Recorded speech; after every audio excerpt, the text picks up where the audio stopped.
লক্ষ্মীপুরে বন্যার পানি নামতে শুরু করেছে। এরই মধ্যে ভোগান্তিতে পড়েছেন বাসিন্দারা। ভাঙন শুরু হয়েছে রহমতখালী নদীতে। স্থানীয়দের দাবি, ভাঙন রোধে দ্রুত যেন স্থায়ী বাঁধ নির্মাণ করা হয়।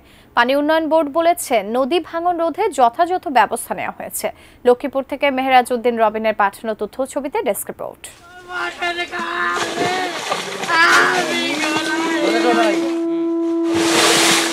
চোখের সামনেই রূপবানু দেখছেন, মৃত স্বামীর ভিটা বিলীন হয়ে যাচ্ছে। তার কান্নায় ভারী চারপাশ।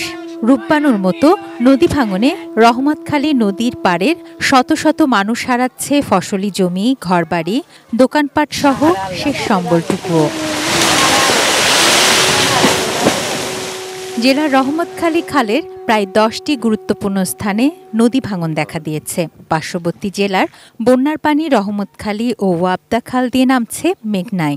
এরই তীব্র স্রোতে বিলীন হতে চলেছে সদর উপজেলার পিয়ারাপুর, টুমচর, কালীরচর ও ভবানীগঞ্জ গ্রাম।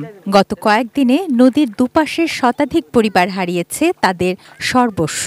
সব ভাঙি গেছে, এখন গরমিটা আছে, গরমিটা কেন খালে ভাঙি যাবে।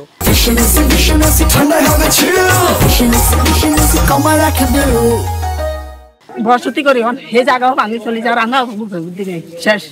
এই যেগুলো মনে করেন জমি এই সবগুলো ভাঙি মনে করেন সব সরকারের কাছে আবেদন করি সব কিছু আপনারা ব্যবস্থা করে দেন। দীর্ঘমেয়াদী কাজ সময় সাপেক্ষ। এরই মধ্যে বস্তা ফেলে কাজ শুরু হয়েছে, জানালেন পানি উন্নয়ন বোর্ডের এই কর্মকর্তা। যেখানে ভাঙন প্রবণতা বেশি সেখানে আমরা অস্থায়ী তীর প্রতিরোধ কাজ ইতিমধ্যে শুরু করেছি। টুমচরে আমরা শুরু করেছি ইতিমধ্যে, আর 2-1 দিন ভিতরে বাকি স্থানগুলোতে আমরা শুরু করতে পারবো বলে আশা রাখি। তবে স্থানীয়দের দাবি, ভাঙন রোধে দ্রুত স্থায়ী বাঁধ নির্মাণের। তুনা সিনাতনু, ডেস্ক রিপোর্ট, ETN নিউজ।